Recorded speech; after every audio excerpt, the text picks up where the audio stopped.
College students continue asking the question, what's next? That's the only question that this one particular ASU senior has been asking and answering the last several months. Hello everyone, and welcome back into Beyond the Rings. I, of course, am your host, Gabby Ducharme. This week, I am joined by one of my very close friends, Sarandon Raboin. She should have been in Tokyo, Japan right now, reporting on the Olympic Games for her school. She is fluent in Spanish, studied abroad in Spain in the fall of 2019, and spends most of her free time on a baseball field. Despite all that she's lost, she still finds herself fighting for her own Olympic dream. I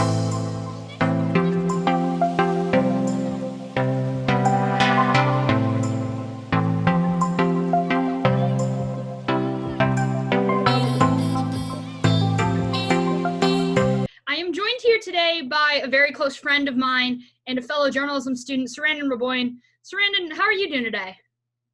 I'm doing well, Gabby. I'm happy to be here, and thanks for reaching out to talk. Of course. And as people can see on the screen, Sarandon's actually wearing an Olympic t-shirt.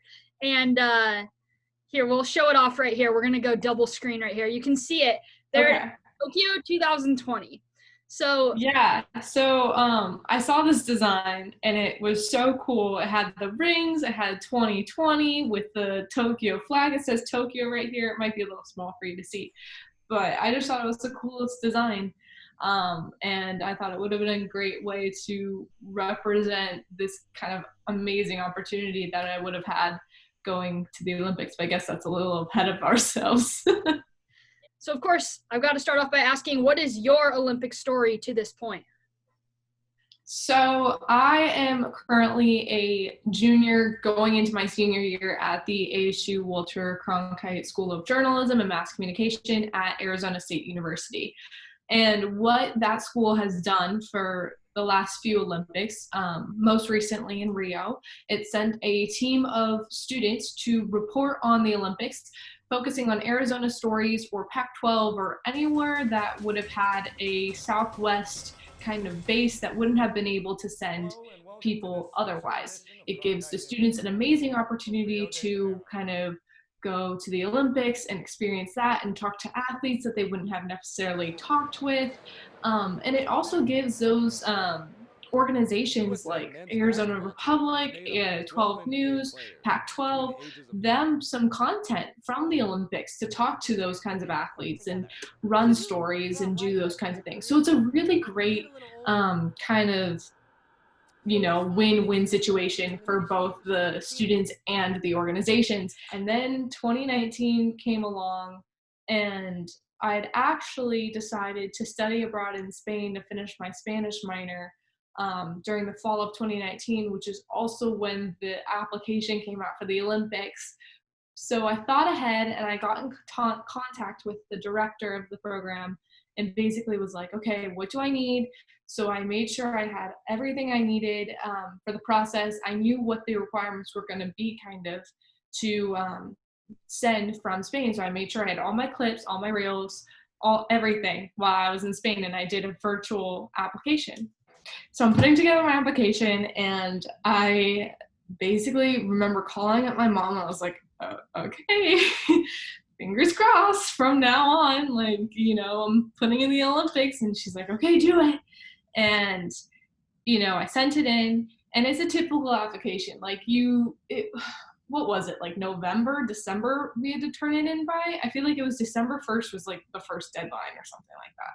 It was like right after Thanksgiving break, I think, was when it was due, because I remember working on it over Thanksgiving break, and like my family looking at me like, what are you doing? I'm like, trying to go to the Olympic Games next summer is what I'm doing. So if you'll excuse me, hold me a slice of pie and just let me be. And then it was funny enough. So I was working in the Jet Lab, which is where the Cronkite students can check out camera gear and use it for their stories. Literally after people left and I could have a little bit of free time, I get on my computer, I go to my email, I'm reading so fast that I'm not understanding anything that's going on. I see that there's an email, there's a big chunk of text, and I'm have zero comprehension of what's actually it's about. And so it takes me about 5 seconds. My heart's still racing, and then it says, congratulations, you've been accepted. And I was like, Oh my God. It was just like the culmination of 4 years of like preparation and work. For someone like you, you're about to be a senior in college. So you have a very unique situation. You mentioned that timing was everything for you coming into this summer. Now your timing has been thrown off because the Olympics have been thrown off. So how does that change next year? How does that change your plan for possibly going to be on that team next year? I'm still going to be eligible to go to the Olympics. So essentially, I'm just hanging on for an extra semester, getting some more reps, getting some more internships, going to Cronkite News again, and then going to the Olympics. And then after the Olympics is when the job starts. And that's so exciting and terrifying at the same time. Last fall, you said you studied abroad in Spain. How much did your experience in Spain also motivate you to want to essentially do another study abroad experience and going to Tokyo for the Olympic Games? I think that we should open our minds and our kind of horizons to speaking multiple languages because, you know, when you're a journalist, the ultimate goal is to make your interviewee as comfortable as possible.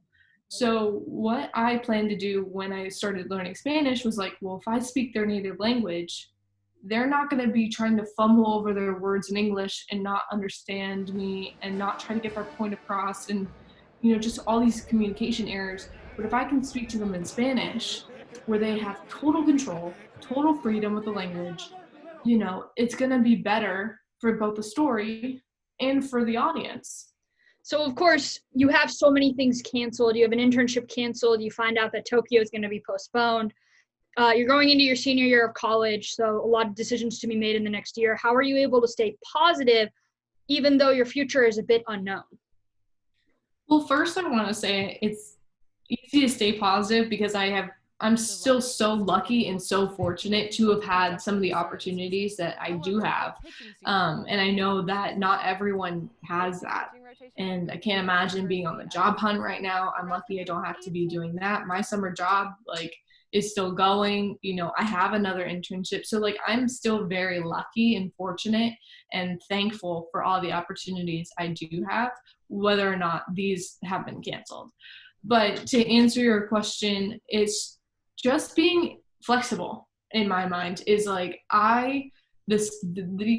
day I found out that these things were canceled, I emailed my advisor, I talked to my mom, and I was like, okay, we need to go to plan B. Let's figure out what that is now.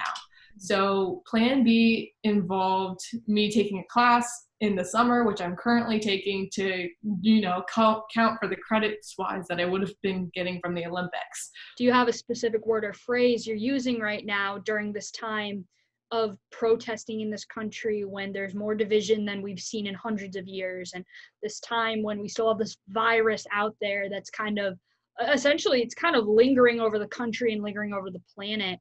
But do you have a word or phrase you rely on to continue staying positive? I mean, honestly, it's just love. It's so cheesy, but I feel like everyone's kind of gone through this time of staying home, but it's really easy to get down on yourself. It's really easy to think that you don't matter or that nothing really matters. And I think that it's important to understand that there's still a lot of love in the world, and you need to love yourself first and foremost, and do what you love. I'm trying new things with Adobe Photoshop or Illustrator or After Effects just because I love learning. And so that's just something that I can look forward to. And, I have all this time in the day, and I'm like, I might as well learn something that could benefit me in the future. And, I love doing that. So it's just, being around by the people who love you and you love, and then just spreading kindness and love into the world, because that's all we really need right now.